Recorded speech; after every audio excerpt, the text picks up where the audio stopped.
negocios desde Londres. Kiev, ¿cómo estás? ¿Te encuentras en Londres?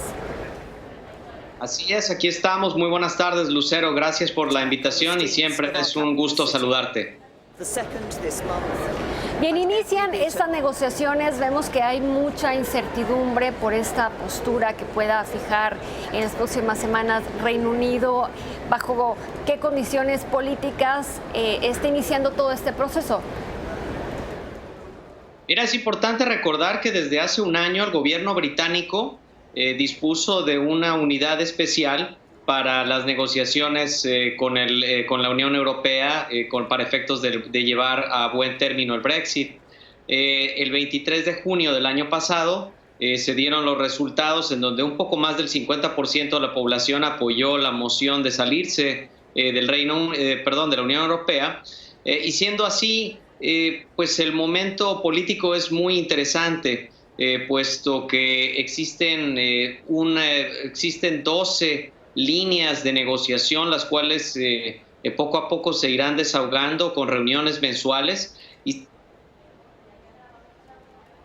se ha dispuesto también el detalle más importante o crucial, que es los derechos de los habitantes o ciudadanos europeos en el Reino Unido y de los británicos viviendo en la Unión Europea. Para darte un dato interesante, 3,5 millones de Unión Europea que viven actualmente en Inglaterra, y lo interesante es que 900,000 son, por ejemplo, de Polonia. Entonces es un dato pues, que te puede dar una idea de cuáles son los principales puntos de inflexión que se pueden dar.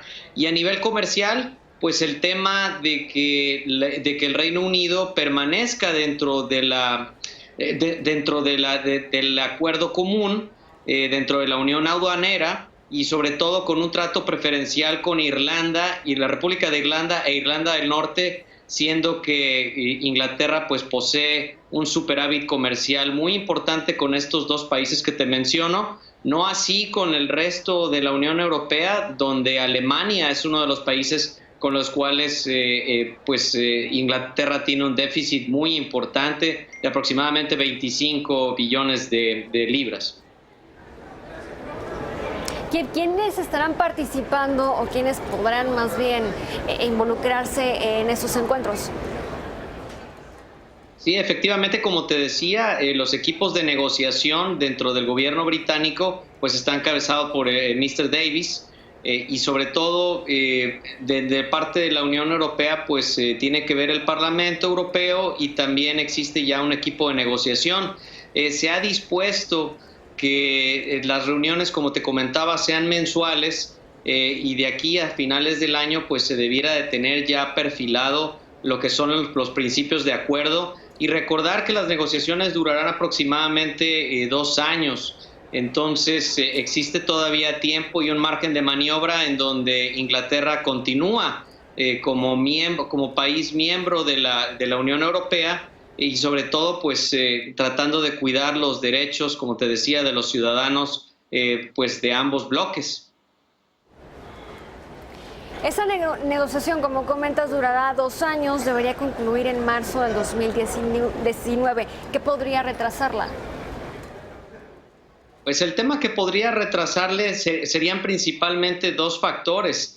El primero es que en este país existe la posibilidad, al haber concluido una jornada electoral en donde se tiene que conformar un gobierno de minoría, existe la posibilidad de que pudiera haber nuevamente una ronda electoral general, quizás para el próximo año. Entonces eso podría retrasar las negociaciones. Y otro aspecto que también podría influir es el hecho de que no existan, que exista el inconveniente de que el Reino Unido comience a demorar las negociaciones dentro del aspecto comercial. Y hay que recordar que el día de hoy, pues Inglaterra cedió esa posibilidad de ir negociando los términos del divorcio, por decirlo de alguna manera, con la Unión Europea, de diferir las negociaciones comerciales para darle paso en primer lugar a los términos de la salida propiamente del Reino Unido de la Unión Europea.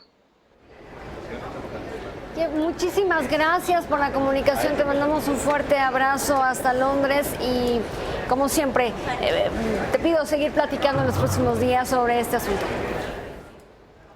Muchas gracias, Lucero. Un saludo y siempre es un gusto compartir este espacio contigo y con tu auditorio. Buenas tardes.